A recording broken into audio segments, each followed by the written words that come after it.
tal? Buenas tardes. Sábado 14:30, cita aquí en Canal 7 de Hola Doctor, un espacio en el cual usted se va a enterar temas vinculados con la salud. Muchos de ellos le van a interesar, a veces le tocan directamente, a veces no, a veces le toca a alguien de la familia y demás. El tema que vamos a abordar hoy, cuando ya estamos camino al invierno, es un tema muy puntual, propio de esta época, pero que está realmente creando una seria preocupación, ¿no? ¿Qué pasa con la bronquiolitis, esta afección que perjudica a los niños chiquitinos, que uno dice, oh, mira vos, es tan chiquitín, está perjudicado, no puede respirar? Bueno, es un tema que en realidad, como digo, preocupa muchísimo, y para eso nos visita hoy la muy conocida doctora Mara Agostini. ¿Cómo estás, Mara? Buenas tardes. ¿Qué tal? ¿Cómo estás, David? Bien, Buenas bien. tardes. Se vino de toda la bronquiolitis, es propia de esta época, ¿es normal la cantidad de casos que está existiendo o hay más con respecto a otras épocas? ¿Cómo es? Bueno, en realidad siempre hay picos Sí. de bronquiolitis en épocas de otoño, inviernos y a veces hasta la primavera. Mira. Es de tipo, digamos, estacional. Sí. Pero pasó también que después, cuando estuvo el COVID, Eso. corrió todos los virus para atrás. Eran como que los virus estaban haciendo cola para volver a producir enfermedades. Los hizo esperar entre la cuarentena, sí, que claro. los chicos estaban aislados, que no iban al jardín, que no estaban escolarizados, más que el COVID fue el que preponderó. Sí. Entonces todos los otros virus quedaron un poco relegados y empezaron a aparecer tanto en el año pasado como en este año. Claro. Pero en sí siempre hay picos de bronquiolitis, sí. Siempre hay bronquiolitis, que es la patología que más afecta a los chicos chiquitos, generalmente en menores de 2 años. O sea, lo produce un virus que es un virus que se llama sincitial respiratorio, que puede afectar a todos, pero en el chico chiquitito produce la bronquiolitis. ¿Por qué? Porque afecta fundamentalmente a los bronquiolos. Si uno piensa en el pulmón como una esponja, la última bolsita en donde se realiza, el intercambio gaseoso, son los bronquiolos. Estos son los que afectan a los chicos y hacen que por ahí el aire le cueste entrar y salir. ¿No entra el bronquiolo? No, entra o queda atrapado, o a veces no sale y no puede hacer el intercambio gaseoso. Eso hace que aumente el esfuerzo respiratorio, que disminuya la posibilidad de oxigenación. Y es mucho más grave cuando tenemos antecedentes de prematurez. En los chicos prematuros. De explicarle a la gente cuándo un chico es prematuro. Bueno, se considera que un chico es prematuro cuando nace previamente a las 36, 37 semanas. Pero uno que es un prematuro extremo, estamos hablando de 26, 27 semanas.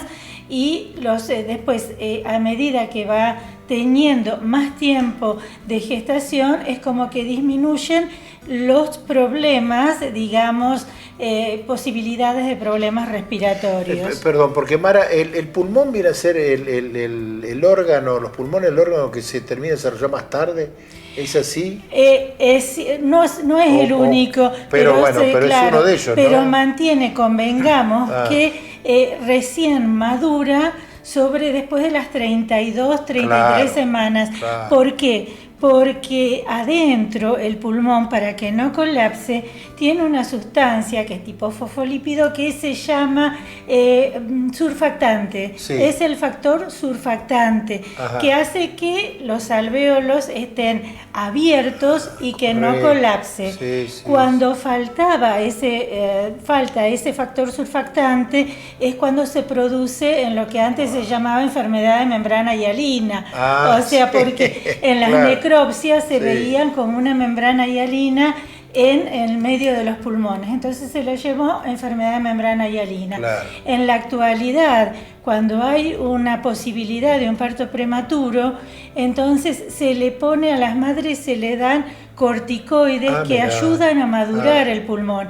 Y existe el factor surfactante el surfactante, digamos, artificial o sintético. Entonces, cuando el chico nace y es muy prematuro, o se supone que puede tener una enfermedad de membrana hialina, se le pone ese surfactante para que lo ayude a mejorar, con lo cual digamos que la parte respiratoria ha mejorado muchísimo en la evolución de los últimos años. ¿Y hay muchos chicos que nacen prematuros en la actualidad? Y en la actualidad digamos que la prematurez se fue corriendo un poco, ¿no es cierto? Bajó, digamos, el riesgo de prematurez, pero existen más riesgo en otra cosa. O sea, antes un chico de 27, 28 semanas tenía pocas posibilidades de sobrevivir. Y ahora un chico de 27, 28 semanas y un de 26, con todo esto, tiene más posibilidades de sobrevivir, ¿sí? Pero también existe ahora con las gestaciones artificiales y todo lo demás, y embarazos múltiples, existe también más tasa de prematurez en esos tipos de embarazos de riesgo. El embarazo múltiple tiene más posibilidades de prematurez. Por ahí algunos sí, otros no, o a lo mejor todos, ¿no? Y eso, la suerte loca, lo que te toca, te toca. Convengamos que a menor peso y a menor edad gestacional, más riesgo de internación, prolongación de la internación, etcétera.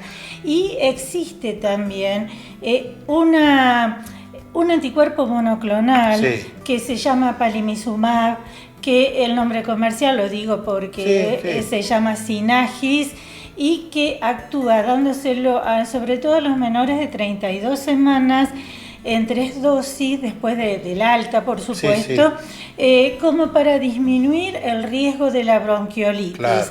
El mayor problema de es que es carísimo y que además ¿reconocen las obras sociales? Y algunas sí, otras no, y son en este momento, creo que la otra vez estaba mirando, 300.000, 400.000 pesos. Entonces, en el momento como están las obras sociales y las prepagas, que están al borde de la quiebra muchas, realmente es muy difícil estas 3 dosis que requieren los chiquitines de Synagis. Y se está probando, que inclusive se está probando en la Argentina, una vacuna para la bronquiolitis. Hoy no hay nada. No hay vacuna. Lo único que hay es esto, que es el Synagis, los anticuerpos monoclonales, que protegen, pero que no desarrollan tu inmunidad propia. Te protegen, pero no desarrollan tu propia inmunidad como cualquier otra vacuna.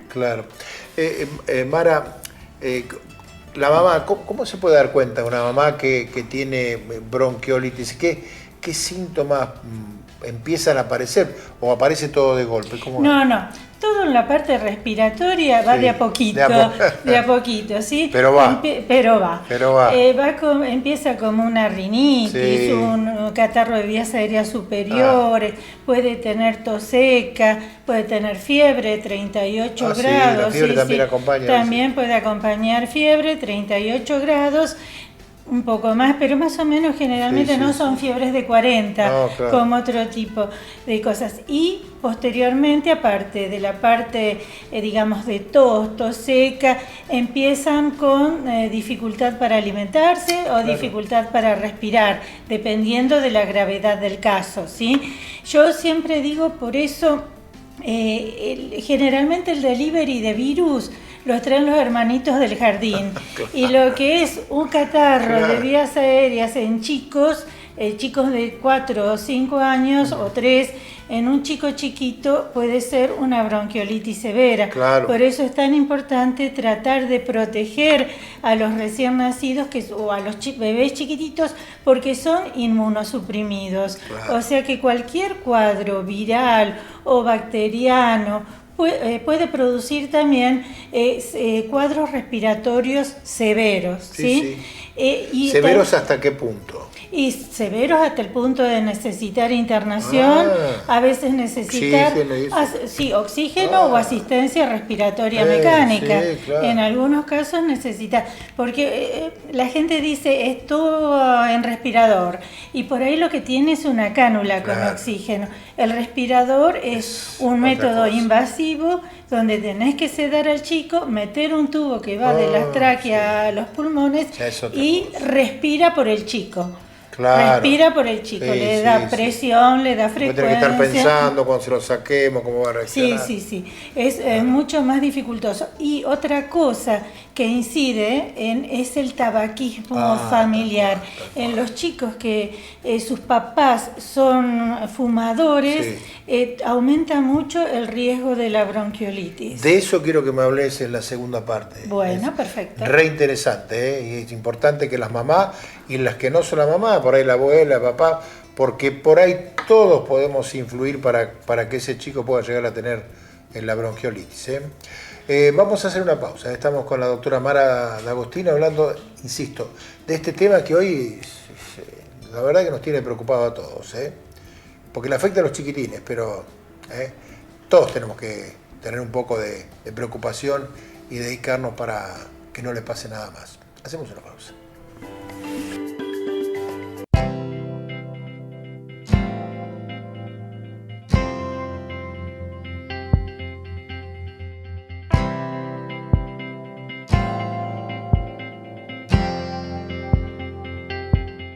IRREDIM, Centro Reumatológico.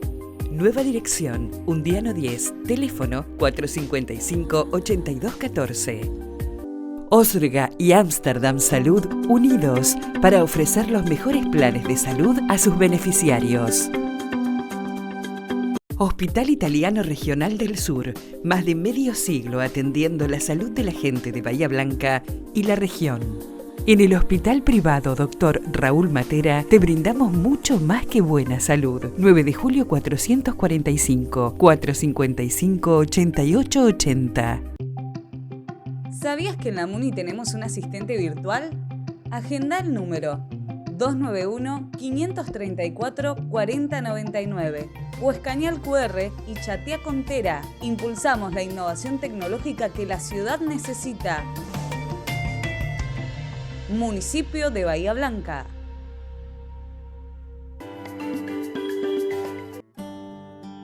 ¿Tenés que realizarte un análisis bioquímico? Gama Laboratorios va a tu domicilio. Comunicate y quédate en casa.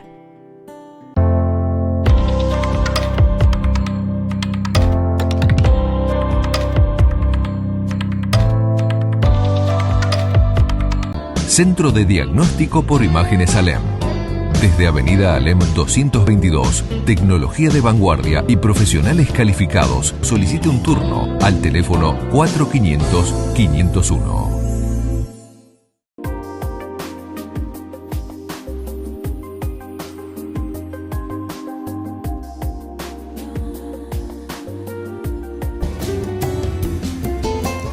Segunda parte de este programa especial sobre un tema de total actualidad, bronquiolitis, un tema que preocupa a los grandes, pero que lo afecta a los más chiquitinos. Está con nosotros la doctora Mara D'Agostino. Mara, en la última parte del primer bloque estábamos hablando sobre el tema del cigarrillo.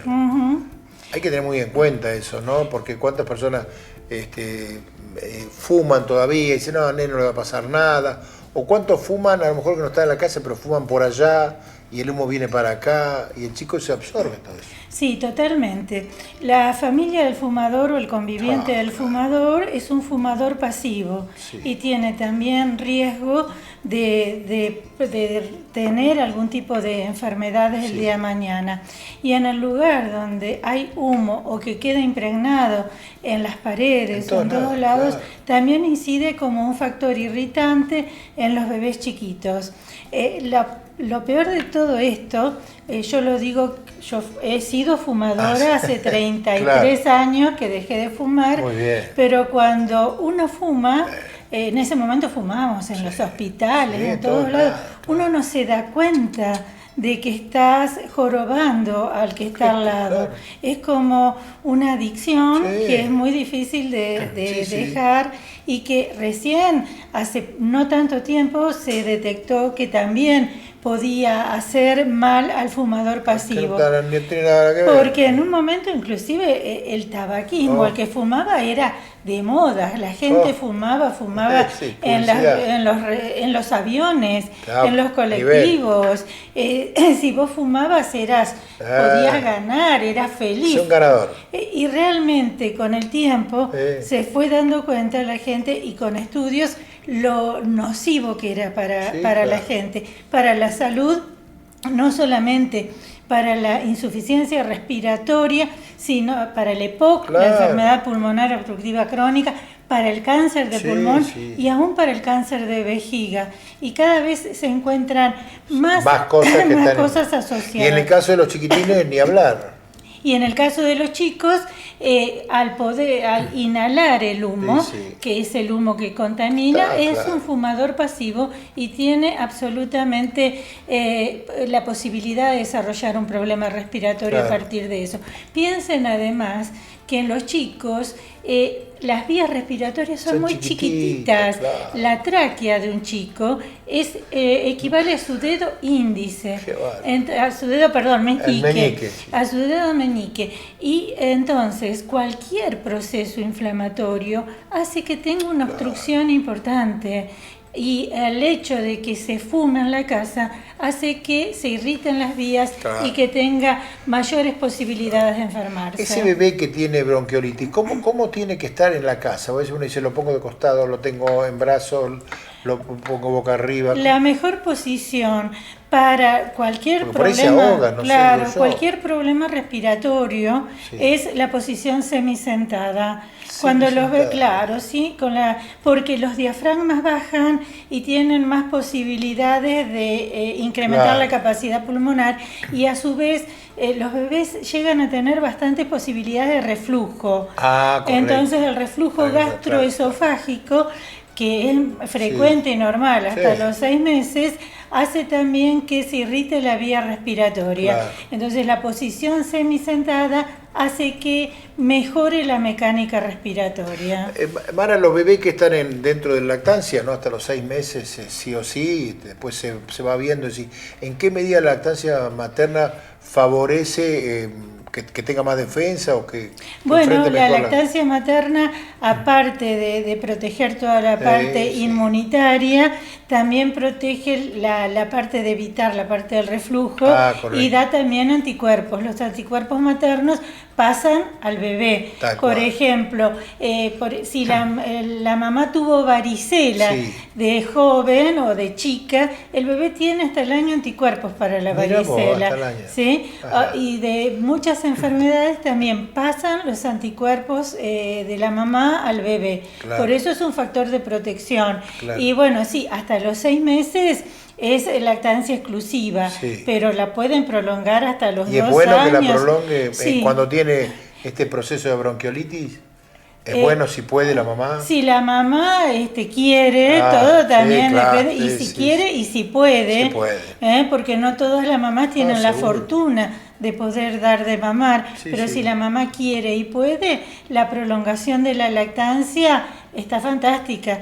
Lo que pasa es que también depende de la mamá. Hay mamás que adelgazan mucho, hay mamás grandes que se descalcifican, entonces todo depende de cada una, ¿no es cierto?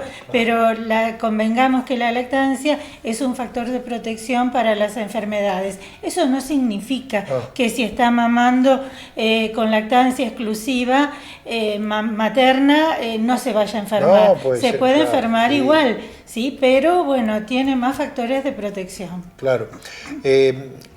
Mara, ¿cuánto dura la bronquiolitis? Es decir, arranca, como vos decías, suavecito y demás, pero ¿cuánto dura, cuánto es la intensidad o en qué momento es el pico de intensidad? Bueno, como todo proceso viral, porque este es un proceso viral, tiene más o menos un término estimativo de 7 días. 7 días.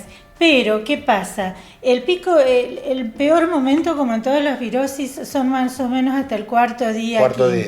Pero convengamos que Después, aunque el virus produce la inflamación de los alvéolos, la inflamación de los bronquiolos, que son los más chiquititos, producen la inflamación de toda la vía respiratoria. Sí. Y hay veces que si un lugar no llega a una buena oxigenación, también se puede producir como un colapso de esa parte del pulmón. Ajá. Que se llama atelectasia, se pone durito, o a veces se pueden sobreinfectar. Sí. O sea que en sí el proceso sincitial respiratorio puede producirse 7 días, pero después quedan con tos, queda la tos del recuerdo, que a veces pueden estar 2, 3, 4 meses tosiendo, claro, quedan disminución digamos, de la elasticidad del pulmón, disminución del diámetro de los bronquios y los bronquiolos, o sea que en sí el virus se limita, claro, pero las secuelas que va dejando el virus pueden durar mucho más. Aparte que no se puede, o sea, no lleva antibiótico, es todo tratamiento de sostén. Si no puede oxigenar, okay. ¿No se le dan antibióticos? No se da antibióticos, salvo que se sobreinfecte. Claro. Si hace una atelectasia o una neumonía asociada u otro tipo de cosas, no lleva antibióticos. Los procesos virales no llevan antibióticos. O sea, el tratamiento de sostén con broncodilatadores, oxígeno si se necesita, si no se puede alimentar, plan de hidratación parenteral. Claro. Todo ese tipo de cosas son tratamientos de sostén hasta que pase. Sí. Mara, bueno, pero además el otro grave problema, al margen de la enfermedad, es la atención, ¿no? Porque hoy está todo abarrotado prácticamente. Sí, cada vez tiene menos colegas, cada vez menos gente que de pronto quiere estudiar pediatría. Somos una especialidad en vía de extinción. Increíble. Yo siempre digo, cuando yo inicié la residencia, éramos montones de médicos recién recibidos tratando de conseguir una residencia, rindiendo exámenes en uno, en otro, inclusive gente que quería hacer la concurrencia en el italiano, pagaba para poder hacer la concurrencia. En ese momento el Ludovica de La Plata, uno de los hospitales más importantes de la provincia en la parte de pediatría, nunca tenía posibilidad de ingreso porque la gente se sacaba los ojos por ir. Claro. Hoy el de 35 plazas que había, solamente se llenaron 9. ¿Qué haces? En nuestra ciudad, la mitad de la plaza no somos muchos pediatras, y muchas de las pediatras ya estamos envejecidos, tenemos más de 50 años, con lo cual se va dejando las guardias y son muchos los hospitales para cubrir. Fíjate, y las guardias son de 12 horas, muchos hospitales para cubrir, municipal, Pena, Matera, privado, italiano, español, más Eva Perón, más Naval, y bueno, por ahí, o sea, la cantidad de pediatras que somos, no alcanzamos a cubrir la demanda que hay. Y es una profesión que, por ejemplo, en la parte, digamos, provincial, se paga poco, la gente agrede mucho, y también lo que decía, se va feminizando, como la medicina. Con los problemas. Entonces hacen que por ahí una médica no pueda hacer guardia si tiene un bebé y lo está cuidando o lo está amamantando, ¿no? Tiene sus propias cosas. Ya nos vamos, Mara, pero ¿qué recomendación ante la bronquiolitis? Bueno, mamá, papá, recomendación, familiar. Fundamentalmente tratar de evitar el contacto en los primeros meses con gente o con procesos respiratorios, porque esto se transmite por las gotitas de flush. Evitar los lugares cerrados, ventilar los lugares, lavado de manos, alcohol en las manos, evitar todo lo que yo decía, el tabaquismo o fumar en el lugar, como si estuviéramos en pandemia. Y si tenemos dudas, volver al barbijo. Volver al barbijo, sí. Es medio difícil al nene chiquito, al hermanito que va al jardín. Pero el grande puede. Pero sí, y cuando sepan que hay muchos procesos respiratorios en el jardín y tenemos un bebecito chiquitito, esperar, hablar con la maestra y decir, espera un poco hasta que pase la ola. Gracias por venir. No, por favor, gracias por invitarme. La doctora Mara D'Agostino hablando de bronquiolitis. Bueno, a cuidarse. Ella, como todos los presentes aquí en el programa, va a recibir un presente precisamente de Bri, que está en Roca 97. Y nosotros nos vamos. Volvemos exactamente en 7 días. Chao.